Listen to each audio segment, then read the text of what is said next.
திண்டுக்கல் மாவட்டத்தின் பழனி நகரில் பிறந்த அகமது ஷாஜஹான் சிறு வயதிலேயே சமூகத்தில் நிலவிய பாகுபாடுகளையும் அநீதிகளையும் கண்டு வளர்ந்தவர்.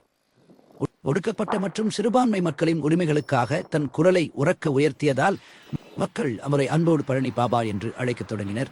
ஆரம்பத்தில் இந்திய யூனியன் முஸ்லிம் லீக் அமைப்பில் இணைந்து களப்பணியாற்றிய அவர் பின்னாள்களில் அகில இந்திய தலித் முஸ்லிம் கோரிக்கை நிதி மற்றும் அகில இந்திய முஸ்லிம் லீக் ஆகிய அமைப்புகளை தொடங்கி வழிநடத்தினார். ஒடுக்கப்பட்ட மக்களும் சிறுபான்மையினரும் கரம் கோர்க்க வேண்டும் என்பதே அவருடைய முதன்மையான அரசியல் முழக்கமாக இருந்தது. மேடைகளில் அவர் பேசத் தொடங்கினால் அவருடைய கூர்மையான வார்த்தைகளும் கம்பீரமான குரலும் ஆயிரக்கணக்கான மக்களை கட்டி போடும். அநீதியை கண்டு அஞ்சாத அவருடைய பேச்சு பல அரசியல் மற்றும் சமூக மாற்றங்களுக்கு காரணமாக இருந்தது. சிறைவாசம், எதிர்ப்புகள் என பல சவால்களை சந்தித்த போதிலும் தன் கொள்கையிலிருந்து அவர் ஒருபோதும் பின்வாங்கவில்லை.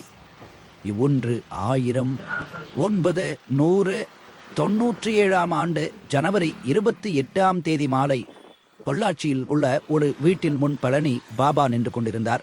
அப்போது திடீரென வந்த ஆயுதம் ஏந்திய கும்பல் ஒன்று அவரை நோக்கி பாய்ந்தது. எதிர்பாராத அந்த கொடூர தாக்குதலில் துணிச்சலின் வடிவமாக திகழ்ந்த பழனி பாபா சம்பவ இடத்திலேயே இரத்த வெள்ளத்தில் சரிந்து தன் இன்னுயிரை துறந்தார்.